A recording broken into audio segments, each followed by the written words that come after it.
吐司铺上生菜和调味好的咸猪肉，对半切开就是美味的三明治。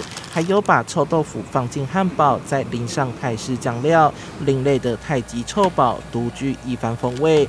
这样的创意巧思是来自慈幼工商烘焙科的学生，更拿下第1届五宝春杯的亚军，觉得很开心，然后没有想到竟然可以得奖。就吐司的发酵，然后面包整形，跟口味上面都要做调整。学生从基本的软实力、基本的扎实的功夫，然后从面团的制作，还有配方的设计，那这次评审呢，对我们学生的作品呢，非常的满意。这次的比赛作品有甜有咸，选手需要在11个小时之内完成吐司、甜面包、派、三明治，总共10项作品。